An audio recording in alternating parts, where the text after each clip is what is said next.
반갑습니다. 우리 옆에 있는 분들 같이 인사하겠습니다. 반갑습니다. 예, 은혜 많이 받으시길 바랍니다. 예, 어제 또 늦은 밤에 또 어제 축구했었죠. 여러분 약간 피곤하실 것 같은데 다 보셨습니까? 예, 졌으면 힘들었겠지만 또 이겨갖고 승리해가지고 또 기분이 좋겠죠. 예, 이제는 많이 선선해진 것 같습니다. 가을 같아요. 그래서 큰 무더위들은 다 지나간 것 같고 아침 저녁으로 이렇게 그 살랑살랑 부는 바람 때문에 시원한 또 이제 가을을 맞이하게 되겠습니다.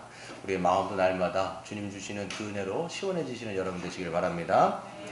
그럼 일반적으로 여러분 어떤 사건을 여러분이 기억합니다. 아주 중요한 사건들이 있어요. 근데 그 중요한 사건들을 겪을 때마다 우리는 그 사건을 기억하기 위해서 기념일로 지정을 하게 되어 있어요. 그래서 국가적으로 아주 중요한 사건들이 있죠. 뭐 국가가 세워졌다거나 또 이제 우리나라 같으면 이제 광복절이라든지 정말 그 일본으로부터 해방돼가지고 자유함을 얻었던 광복절. 또 뭐가 있습니까? 또 3.1절 같은 거. 그래서 중요한 날들은 국경일이라고 하고 정해놓고 이것을 잊지 말자, 망각하지 말자. 그래서 그 날이 되면 그때 그 사건을 기억하는, 그래서 국경일로 제정을 합니다. 교회도 마찬가지로 교회가 세워지는 날을 우리가 설립기념일이라고 하기도 하고 창립기념일이라고 이야기하면서 우리가 언제 주님께서 우리를 불러주셨고 우리를 언제 세워주셨는지를 기억하게 되는 거예요. 회사도 마찬가지입니다. 회사의 어떤 창립일 이렇게 하면서 뭐 공휴일 시기도 하지죠. 이렇게 국가적인 차원, 교회적인 차원, 회사적인 차원 있을 뿐만 아니라 또 개인적인 차원도 있습니다. 여러분 생일 가운데 중요한 날이 언제겠어요? 여러분 태어났던 생일이 있습니다. 또 뭐가 있을까요? 여러분이 중요했던 거. 결혼 기념일. 그래서 내가 이제 한 몸에서 이제 이 한 부부로, 한 몸으로 내가 이제 만나가지고 이 사람과 내가 이제 영적인 소울메이트로 연결되어진 그 시점. 그래서 우리는 결혼 기념일을 이제 그 생각해서 그때가 되면 어떻게 합니까? 서로 싸우지요. 그래가지고 오히려 이제 선물을 안 줬니 왜 안 줬느니 해가지고 괜히 그런 거 만들어 놓고 기분 나빠지기도 하고 이제 마음의 상처를 받기도 하고 뭐 이렇게 하면서 합니다. 뭐 물론 이제 잘 지키면 좋겠지만 안 그럴 때가 많기 때문에 괜히 만들었다 이런 생각들도 들지만 그래도 우리가 결혼 기념일 같은 걸 만들어서 중요한 날짜를, 중요한 그런 사건들을 이제 기억하는 거예요. 마찬가지로 여러분 이 기독교 안에서도요 정말 중요한 사건, 사실 기독교가 아니라 모든 이 인류 가운데서 가장 중요한 사건을 하나를 뽑으라면 뭐가 있을까요? 바로 예수 그리스도의 십자가예요. 다른 건 다 제쳐두고 주님께서 이 땅에 오신 거 다 중요합니다. 너무 중요한 사건들, 우리 주님께서 행하신 모든 사건들 많지요. 근데 한 가지만 딱 꼽으라 그러면 뭐냐면 예수님께서 이 땅 가운데 우리의 죄를 위해서 이 땅 가운데 오셔서 죽었다 이거예요, 여러분. 그 십자가의 죽음이 너무나 중요한 사건이라는 것이죠. 그렇기 때문에 우리 주님이 이 중요한 사건을 잊지 말아라, 망각하지 말아라 라고 말씀하시면서 이 제정하신 날짜가 있어요. 제정하신 그 거룩한 예식이 있어요. 그게 뭐예요? 바로 오늘 이제 우리가 매월 초에 하는 이 성찬 예식이 있다라는 것이죠. 그래서 이 성찬 예식은 주님이 제정하신 거예요. 우리 주님이 잊지 말아라, 망각하지 말고 날마다 기억하고 너희가 누구인지를 기억하라 라고 말씀하시면서 성찬 예식을 우리에게 하라고 말씀을 하신 것입니다. 그래서 오늘 말씀을 통해서 주님이 정하신 이 성찬의 의미가 무엇인지 되짚어보면서 우리가 매월 초에 하는 그 성찬이 우리에게 어떤 의미가 있는지를 우리가 생각해보는 시간을 갖도록 하겠습니다. 사도 바울은요 이 고린도 교회에게 이야기를 합니다. 고린도 전서 후서를 이렇게 쓰는데 고린도 교회는 굉장히 은사가 많은 교회였어요. 그래서 참 은사도 많이 주어졌고 많은 그런 경험들이 있는 영적인 체험들도 많았던 교회입니다. 근데 사도 바울은 그 교회에게 칭찬도 하지만 책망도 합니다. 어떤 것 때문에 책망하냐면 이 성찬의 문제 때문에 책망을 하게 되어 있어요. 17절에 보세요. 내가 명하는 이 일에 너희를 칭찬하지 아니하니 이는 너희의 모임이 유익하지 못하고 도리어 해롭다 이렇게 되어 있어요. 칭찬 안 하겠다라는 겁니다. 왜 그러냐면 너희들의 그 모임이 있는데 그 모임이 유익이 되는 게 아니라 여러분 성도 간의 교제는 다 유익이 돼야 돼요. 다 유익이 돼야 되는데 어떤 모임이 있었는데 딱 보니까 이제 해로운 거예요. 안 좋은 거예요. 근데 어떤 모임이 그렇게 해가 되는지 보니까 20절을 보세요. 그런즉 너희가 함께 모여서 주의 만찬을 먹을 수 없으니 먼저 18절을 보시면 먼저 너희가 교회에 모일 때 너희 중에 분쟁이 있다 함을 듣고 어느 정도 믿거냐. 그러니까 지금 이 한 몸된 교회 공동체가 갈등이 있고 분열이 있고 분쟁이 있고 파당이 생기고 당파가 생겨났다는 거예요. 근데 보니까 그런 분열된 상태에서 분쟁이 있는 상태에서 또 주의 만찬을 행한 것이죠. 너희가 함께 모여서 주의 만찬을 먹을 수 없느니 어떤 일이 발생했느냐. 21절 여기서 우리가 좀 그 당시의 사건의 배경을 좀 살펴볼 수 있어요. 21절 같이 읽어볼까요? 시작. 이는 먹을 때에 각각 자기의 만찬을 먼저 갖다 먹음으로 어떤 사람은 시장하고 어떤 사람은 취함이라. 22절 너희가 먹고 마실 집이 없느냐. 너희가 하나님의 교회를 업신여기고 빈궁한 자들을 부끄럽게 하느냐. 내가 너희에게 무슨 말을 하랴. 너희를 칭찬하라. 이것으로 칭찬하지 않노라. 아멘. 이게 뭐라고 그랬냐면 그 당시 이제 초대교회는요 주일 외에도 굉장히 자주 모였던 것 같습니다. 그래서 모일 때마다 이 성찬이 이루어지고, 그러니까 그 당시 이제 성찬, 애찬 그 비슷한 거예요. 성찬, 성도 간에 이제 함께 떡을 나누는 시간인데 성찬이 이루어지고 그 다음에 이제 말씀과 기도와 찬양 이렇게 예배가 연결돼 있었어요. 근데 평일날에도 막 자주 모였는데 이 모이는 시간이 언제냐면 아침에 모이는 게 아니라 저녁에 모였어요. 그 평일날 모일 때는. 왜 그러냐면 그 당시 이제 교회 안에는 신자 중에 자유인들도 있었지만 노예들도 있거든요. 근데 자유인들은 시간이 굉장히 자유롭습니다. 자유하기 때문에. 근데 그 당시에 종이라든지 이 노예들은요 묶여 있어요. 그러니까 일을 해야 되는 거예요. 그러니까 일을 다 마치고 저녁에 와야 이 이제 교회 모임에 참여할 수가 있는 것이죠. 그렇기 때문에 이제 저녁에 모이게 되어지는데 그 당시에 이제 이 애찬, 즉 성찬을 할 때는 교회에서 준비하는 게 아니라 각자 자기가 가지고 오는 이 음식물을 가지고 그것을 함께 나누어 먹는 것이 이 성찬식이었다는 것이죠. 그 미국 같은 데 가보면요, 교회 요즘에도 보면 이렇게 일제히 누군가가 이렇게 차리는 게 아니라 한 명씩 한 가정에서 자기의 맡은 그냥 음식물들을 갖고 와요. 그럼 그 음식물들을 같이 모여가지고 그냥 먹는 방식으로 점심 한 끼를 이제 먹는 것이죠. 이것처럼 그 당시 초대교회, 이 고린도 교회도 자기가 가지고 온 이제 그 음식을 가지고 함께 먹는 거였어요. 그런데 자유인들은 이제 꽤 이제 넉넉하기 때문에 갖고 옵니다. 근데 또 시간이 있어요. 그러니까 먼저 와서 기다리는 거예요. 근데 없는 이 노예들은요, 늦은 시간 일을 끝내놓고 왔는데 또 사실 갖고 올 게 별로 없으니까 좀 없는 거죠. 근데 문제는 뭐냐면 이 자유인들이 먼저 와가지고 자기가 가지고 온 그 음식을 이 성찬과 애찬이 시작도 되기도 전에 자기가 먼저 다 먹어버리는 거예요. 다. 주의 만찬이 아니라 자기 만찬이 되는 거예요. 그러니까 먼저 와서 그걸 다 먹은 다음에 취해 있거나 배불러 있는 거예요. 근데 이 노예들은요, 느지막이 왔는데 먹을 것도 없고 배가 굶고 있다는 거예요. 그래서 21절에 보니까 만찬을 먼저 갖다 먹으면 어떤 사람은 시장하고, 근데 또 어떤 사람은 취한 거예요. 어떤 사람은 배고프고 어떤 사람은 그냥 막 다 먹고 막 취해 있는 거죠. 그러니까 이게 교회가 말이 아니게 되는 모습들을 보게 되는 겁니다. 그렇기 때문에 사도는 오히려 이 성찬의 의미를 크게 훼손하는 그들을 향해서 책망하고 있는 것입니다. 여러분, 성찬이라고 하는 것, 우리가 잘 생각해 보면 이거는요, 한몸됨을 함께 나누는 것이 성찬이에요. 우리가 생각할 때 고린도 교회가 뭘 그렇게 잘못한 것일까? 어떤 의미에서 이들이 성찬을 해방한 것일까? 훼손한 것일까? 이렇게 생각해 보면 성만찬은 주님께서 베푸시는 주의 만찬입니다. 그래서 성찬은 거하게 먹고 마시며 배를 불리는 자리가 사실 아니에요. 아까도 말씀드린 것처럼 함께 가져온 것을 함께 나누어 먹고 마심으로써 주님의 은혜를 기억하고 서로 한몸됨을 생각하는 자리가 성찬 혹은 애찬이었다는 거예요. 그러니까 여러분, 주님의 만찬이라고 하지 자기 만찬이라, 자기가 음식물 갖고 와서 자기가 먹으면 그건 자기 만찬이잖아요. 근데 함께 갖고 왔지만 이게 누가 베푸시는 거예요? 주인이신 주님께서 베푸신 거기 때문에 같이 함께 나누어 먹음을 통해서, 야, 주님이 이렇게 우리에게 일용할 양식을 날마다 공급하시고 우리에게 영적인 은혜를 베풀어 주시니 감사하다라는 것을 기억할 뿐만 아니라 함께 이것을 먹고 마시기 때문에 우리가 한 몸이고 한 지체고 한 가족이구나 라는 것을 기억하는 자리가 이 성찬 예식이었다는 겁니다. 그런데 이 고린도 교회는 누구는 취해 있고 배불러서, 누구는 굶고 있고, 이러면서 이제 그 균열이 생겨지고 분열이 생겨지고 갈등이 생겨지고 이렇게 되어지는, 나뉘어지는 자리가 바로 이 성찬이 되니까 성찬은 한몸됨을 기억하는 자리인데 오히려 그것이 나뉘어졌기 때문에 사도 바울은 이에 대해서 질책하고 책망을 하는 것을 보게 되는 것이죠. 그러니까 그들은 어떻게 보면 믿음 없는 행위 때문에 사도 바울은 책망을 하고 있는 겁니다.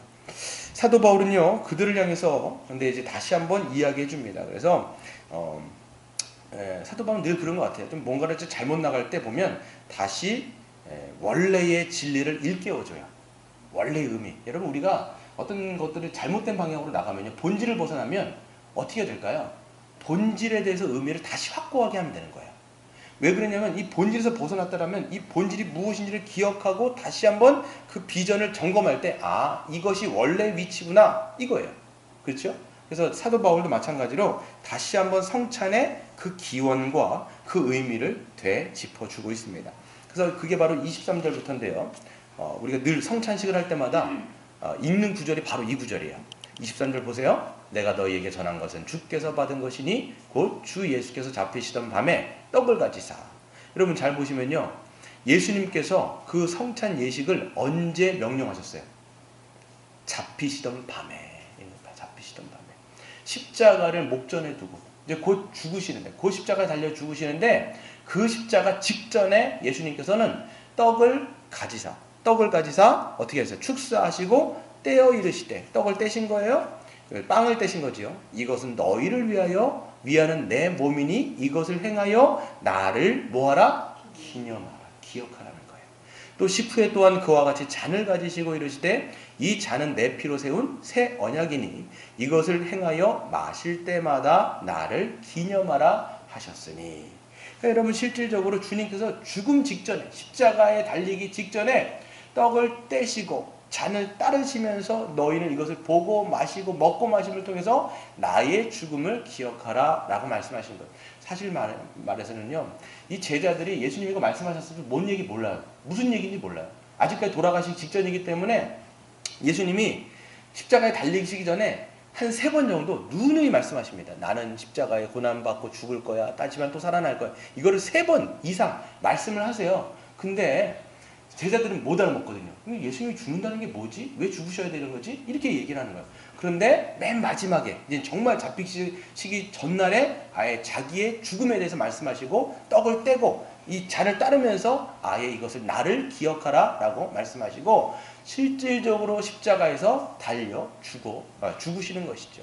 근데 보게 되어지면 실질적으로 어떻게 됩니까? 예수님께서 십자가에 달리기 전에 수십 대, 수백 대의 채찍질을 당해가지고 이 살갗이 너덜너덜해집니다. 그 상태에서 십자가에 못이 박히니까 아주 그냥 이 온몸이 걸레같이 떨어져 나가는 거예요. 이 살이 너덜너덜해지는 거예요. 뿐만 아니라 로마 군병이 창으로 옆구리를 찔렀을 때 뭐가 쏟아져 나와요? 물과 피가 쏟아져 나오는 것을 보게 되는 것이죠. 그래서 예수님은 그 당신의 죽음을 통해서 너희가 어떻게 구원을 받았는지를 생각해 보라라고 말씀하십니다. 주님은 자신의 살이 찢어지고 피가 쏟아짐으로 우리를 구원하셨다라는 것을 기억하게 하시는 거예요. 그래서 우리가 이 떡을 뗄 때 뭐가 떨어지는 거예요? 예수님의 살점이 하나하나 떨어지는 거예요. 여러분, 그러니까 우리가 성찬할 때 떡을 떼지 않습니까? 예수님의 살이 떨어지는 거예요. 왜 떨어지셨을까요? 주님의 살이 왜 너덜너덜해졌을까요? 우리가 받아야 되는 심판을, 이 죄에 대한 심판을 예수님이 대신 그 채찍질을 맞으시고 십자가에 못 박히심을 통해서 그 당신의 살이 찢겨졌다는 거예요. 원래 누가 찢겨져야 됩니까? 저와 여러분. 즉 죄를 지은 죄에 대한 대가를 우리가 받아야 되는데 예수님이 대신 형벌을 받으심으로 말미암아 우리가 나음을 입었다라고 말씀하고 있어요. 뿐만 아니라 피를, 우리가 뭡니까? 포도주를 따를 때마다 뭐를 상징하는 겁니까? 예수님의 그 물과 피가 쏟겨진 것을 우리가 기억하는 거예요. 아, 주님의 그 십자가에서 피가 흘려졌기 때문에 우리는 구원받았구나. 나음을 입었고 씻음을 받았고 정결케 되었고 우리는 새롭게 새 사람이 되었구나 라는 것을 감사하고 기억하는 자리가 바로 성찬 예식이 되는 것인 거죠. 그래서 여러분, 주님이 제정하신 성찬은요, 과거, 현재, 미래 3가지의 의미를 담고 있습니다. 첫 번째는 말씀드린 것처럼 과거적인 의미는 기억하고 기념하는 거예요. 사람은 잊어버리기 쉽습니다. 그렇기 때문에 아까 말씀드린 것처럼 기념일을 정하여서 그 사건을 기념하려고 하는 것이죠. 뭐 현충일, 결혼기념일, 어떤 사건들을 기념하는 것처럼 이것을 기념하여 과거의 일, 즉 십자가의 죽음을 기억하고 기념하는 거예요. 그래서 성찬식을 할 때마다 우리가 어떻게 구원을 얻었는지를 기억해야 돼요. 떡을 뗄 때마다, 여러분 떡을 뗄 때마다 나를 위해 주님의 살이 찢겨짐을 통해서 내가 구원을 얻었구나 생각하는 거예요. 내 살점이 떨어져야 되는데 나 대신에 주님께서 십자가에서 심판을 나 대신 담당하시고 하나님이 나를 대신해 누군가에게 심판을 담당하게 하시고 우리는 어떻게 됐어요? 나음을 얻었고 용서함을 받았고 우리는 그 심판에서 벗어나게 됐다 라는 것을 여러분 감사함으로 받으시는 여러분 되시기를 바랍니다. 예. 그리고 이게 포도주를 따를 때마다 주님의 피를 생각하면서 내가 주님의 피 때문에 그 보혈 때문에 영생을 얻었구나. 여러분 예수님의 옆구리에서 물과 피가 쏟아져 나왔잖아요. 여러분 물이 상징하는 건 뭘까요? 물이 여러분 성경에서 물이 상징하는 게 뭐예요? 물은 생명을 상징합니다. 그래서 구약을 보더라도 신약을 보더라도 여러분 보게 되면요. 물이 성전에서 흘러나오는 것은요. 다 생명이 뿜어져 나오는 거예요. 에스겔서를 보게 되어지면 성전에서 물이 물컹물컹 배어나오면서 그 물이 조금씩 배어나와도 나중에는 어떻게 돼요? 처음에는 그 물이 발목에 차고 허리에 차고 그 다음에 가슴에 차고 우리가 수영할 수 없을 정도로 크게 이게 완전히 넘쳐 흐를 정도로 찬다고 얘기하지 않습니까? 그게 누구를 통해서 성취되어지는 일이냐면 예수 그리스도의 십자가의 죽음을 통해서 우리에게는 예수님이 흘려진 그 물이 우리에게 생명을 주는 거예요. 그러니까 예수님께서 흘리신 물과 피 때문에 우리가 얻은 게 뭐예요? 예수 생명이라는 거예요. 영적인 이 생명 때문에 우리가 하나님을 알게 되었고 하나님을 보게 되었고 하나님을 경험하게 되었고 하나님의 인도함을 받게 되었고 하나님의 인도함을 받은 자녀는 누구예요? 하나님의 자녀라는 거예요. 그래서 예수님의 십자가의 보혈을 우리가 기억하면서 그 성찬을 우리가 행하는 것입니다.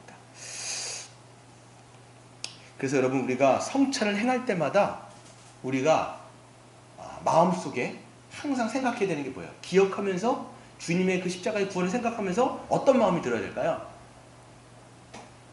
감사하다. 감사하다. 이 감사가 키워드예요. 그래서 여러분 우리가 다른 어떤 것들 우리에게 뭐가 있고 없고를 떠나서 이게 중요한 게 아니라 십자가를 생각하면 감사해야 되는 거예요. 그냥.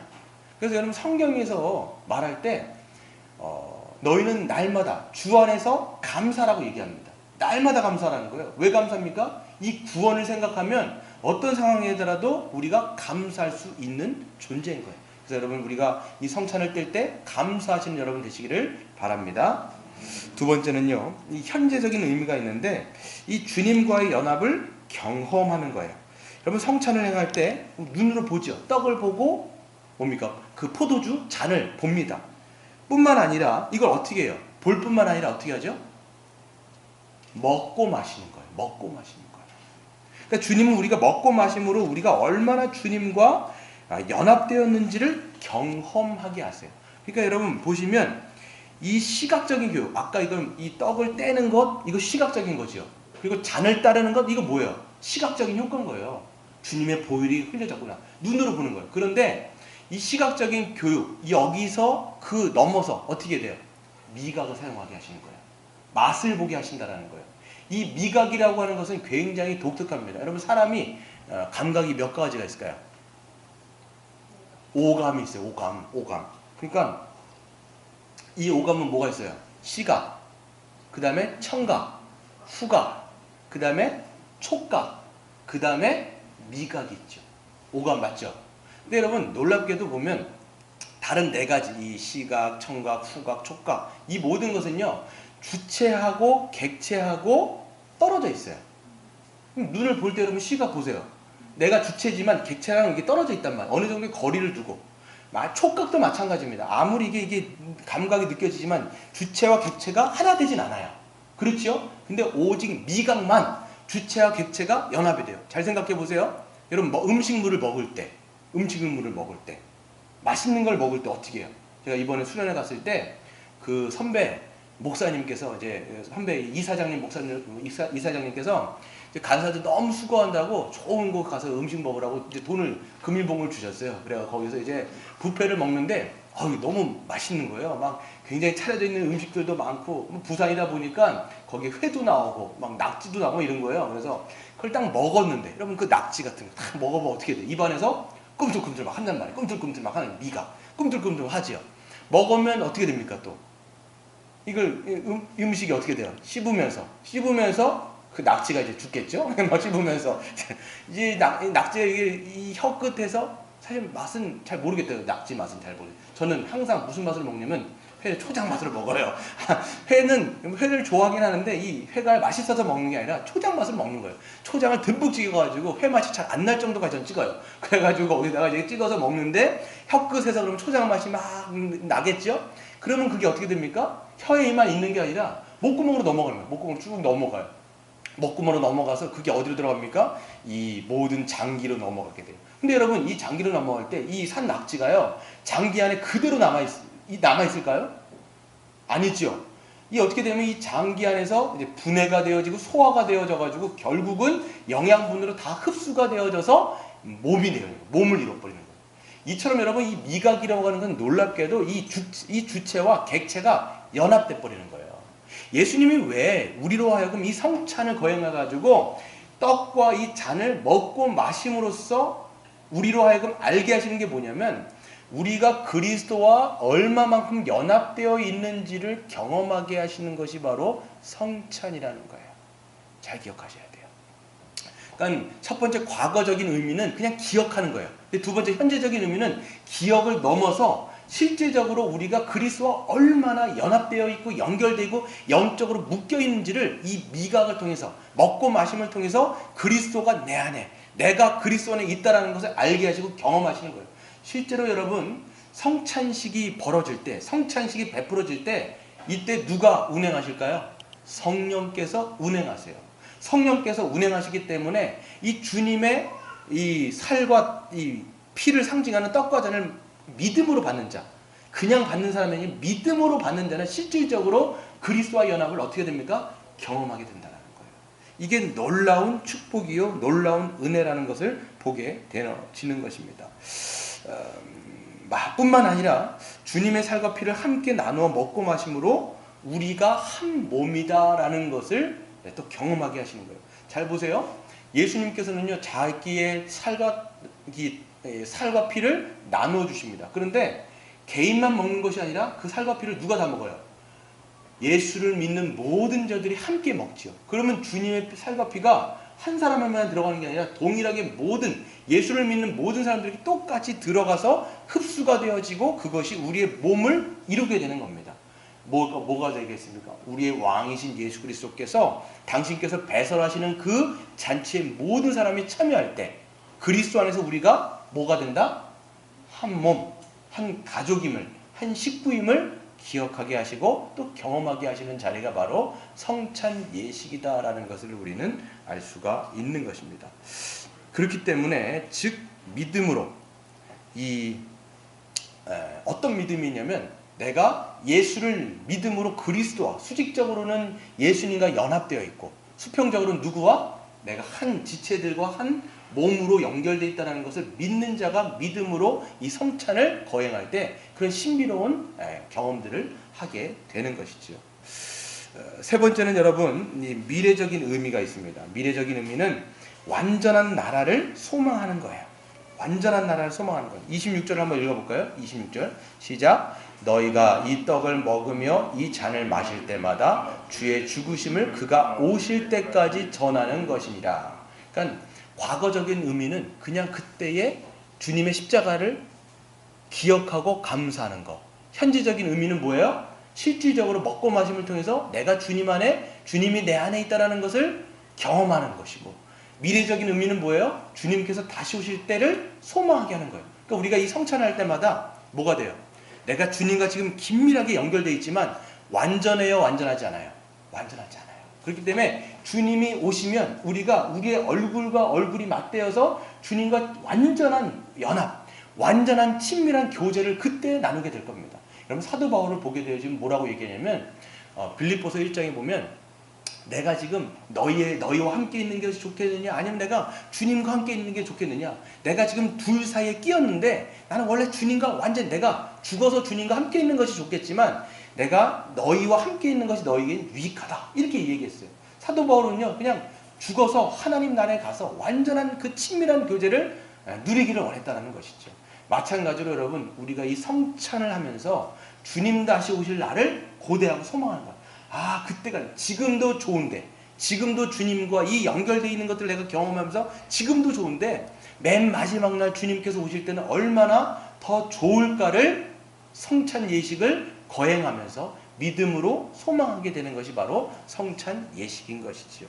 그렇기 때문에 여러분, 오늘 성찬을 하실 때 과거적인 의미 기억하고 감사하시는 여러분 되시고, 또 현재적인 의미 먹고 마심으로 그리스도의 연합을 경험하시고, 또 세 번째 또 소망하시는 여러분 되시기를 바랍니다. 마지막으로, 그렇다면 우리는 성찬을 시행할 때 어떻게 참여해야 될까?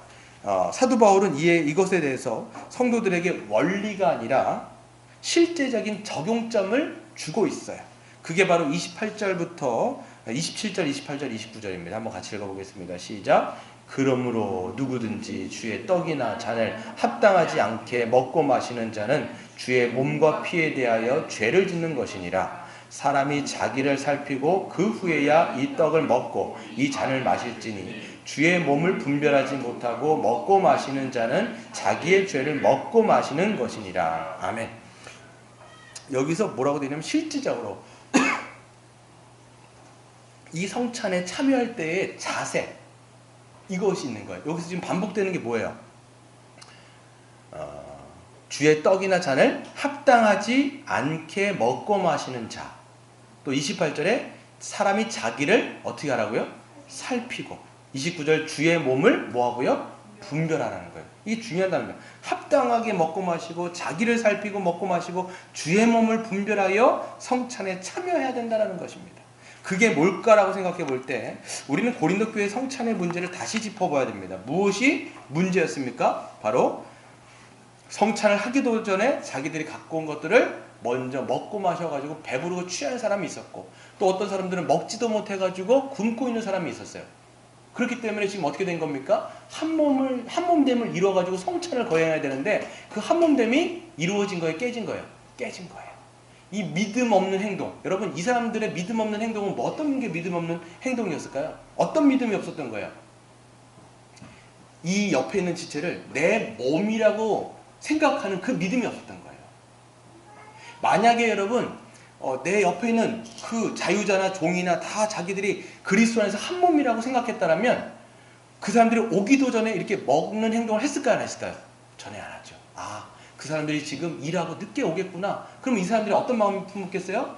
그 사람들이 왔을 때 그 사람들은 좀 빈궁하고 없기 때문에 우리가 갖고 온 것들을 함께 나누어 먹자, 이렇게 생각했다면 이거는 그 지체와 내가 연결돼 있고 연합돼 있다는 그 믿음이 있었기 때문에 했던 행동일 거예요. 그런데 그런 믿음이 없었기 때문에 오기도 전에 지체라고 생각하지도 않았기 때문에 오기도 전에 자기가 먹고 마시면서 자기는 취해 있었다는 거예요.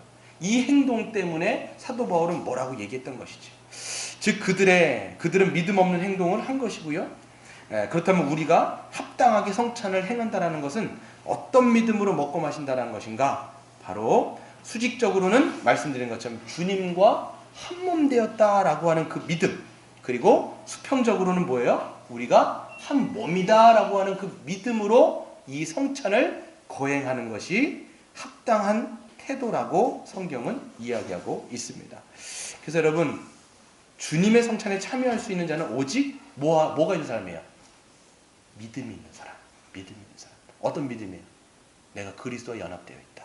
또 내가 지체와 연합되어 있다. 이 믿음 있는 사람이 이 성찬에 참여할 수 있다는 것을 우리는 보게 되는 것이죠. 저번에도 말씀드린 것처럼 이게 보게 되어지면 성찬 예식을 할 때 이런 얘기를 우리가 흔히 합니다. 목회자들이 양심에 거리끼는 게 있으면 먹지 마십시오, 이렇게 얘기해요. 양심에 거리끼는 게. 근데 그게 오해의 소지를 불러일으킵니다. 여러분, 제가 앞에서 여러분 양심에 거리끼는 게 있으면 여러분 이 성찬에 참여하시지 마십시오 라고 생각하면 어떤 생각이 들어요? 죄가 생각이 나는 거예요. 아, 그렇지. 어제 내가 하지 말아야 될 행동했던 거. 한 주간을 살면서 내가 하나님 앞에 죄 지은 것이 생각나면서 아, 그렇구나. 그럼 내가 이 죄 때문에 주님의 성찬에 참여할 수 없겠다. 이렇게 생각을 하는 거예요. 그럼 여러분 성찬에 참여할 수 있는 사람이 있을까요? 없을까요? 아무도 없어요. 저도 참여할 수 없고 여러분도 참여할 수 없고. 그럼 여기는 이제 우리는 이제 이걸 뭐라고 합니까? 그림의 떡이다. 이렇게 생각하는 거예요. 아무도 참여할 수 없는 거예요. 그러니까 여러분 양심에 거리끼는 행동이라고 하는 것은 어떤 거냐? 이거 실질적인 의미를 얘기해 줘야 되는 거예요. 이 양심에 거리끼는 행동은 뭐냐? 믿음이 없는 자는 먹고 마시지 말아라 이렇게 얘기하는 거예요. 어떤 믿음이냐면 그리스도와 여러분이 정말 생각해 볼 때 먹을 수 있는 조건은 두 가지예요. 내가 믿음으로 내가 그리스도와 연합되어 있다라고 하는 그 믿음이 있다라면 드셔도 돼요. 그리고 내가 옆에 있는 지체가 내 몸이다, 내 한 지체다 라고 하는 믿음이 있다면 드셔도 되는 거예요. 아무리 여러분이 한 주간 정말 엉망으로 살고 내가 죄를 지었어요. 그렇다 할지라도 성찬에 참여함을 통해서 여러분 어떻게 되는 거예요? 주님께서 내 안에, 내가 그리스도 안에 있다는 것을 다시 상기하고 용서함을 또 받고 감사하고 다시 거룩한 열정으로 또 새 힘으로 살아갈 수 있는 힘을 주기 때문에 그런 자들이 오히려 더 먹어야 되는 거예요. 죄진 자들이 오히려 더 먹음을 통해서 거룩한 삶을 나아갈 수 있는 은혜의 방편이라는 것이지요. 그러니까 여러분 이거는 어떤 믿음이냐? 딱 두 가지. 자기를 살피는 것은 딱 두 가지 뭐예요? 여러분이 믿음으로 그리스도와 연합되어 있다. 이 믿음이 없으면 먹지 말아요. 먹으면 안 돼요. 네. 내가 그리스도와 아무런 상관도 없는 자고 내가 그리스도 안에 있지도 않다라면 주님이 베푸시는 그 성찬에 참여할 수가 없습니다. 하지만 내가 그리스도 안에 있다. 성령이 내 안에 계시고 내가 그리스도 안에 있다. 연합되어 있다. 이 믿음이 있으면 드셔야 되는 거예요. 그리고 두 번째, 옆에 있는 지체를 여러분이 한 몸, 한 지체로 생각한다. 그렇게 믿고 있다. 그럼 드실 수 있는 거예요. 이 두 가지 믿음이 있다라면 어젯밤 여러분이 보지 말아야 될 거, 하지 말아야 될 거 했다 할지라도 이 성찬에 참여함을 통해서 은혜를 받는 거예요. 은혜를. 아, 주님께서 나를 이렇게 구원하셨구나. 내가 나를 이렇게 구원하셨는데 내가 저렇게 또 한 주간 저렇게 지랄같이 살았구나. 이렇게 생각하면서 또 기억하고 감사하고 새 힘을 얻고 또 한 주간 거룩하게 살아갈 힘을 얻게 되는 것이죠. 여러분 말씀을 맺겠습니다. 성찬은요 주님이 제정하신 주님의 성찬입니다. 주님이 이 성찬을 통해서 구원을, 우리가 받은 구원을 어떻게 하라? 기억하고 감사하고 그리고 먹고 마심을 통해서 주님과 얼마나 깊이 우리가 연합되어 있고 한 몸인지를 경험하게 하시고 또 세 번째 뭡니까? 그 마지막 날을 소망하게 하셨다라는 것이죠. 이 성찬을 통해서 구원받은 성도가 새 힘을 얻고 또다시 살아가게 하십니다. 그렇기 때문에 주님의 성찬에 참여하는 자는 믿음으로 이 떡과 잔을 우리가 받을 때 누가 역사하세요? 성령께서 역사하셔서 우리에게 그 크신 은혜를 주신다는 걸 기억하시고 이 성찬에 참여하시는 여러분 되시기를 주의 이름으로 축원드립니다.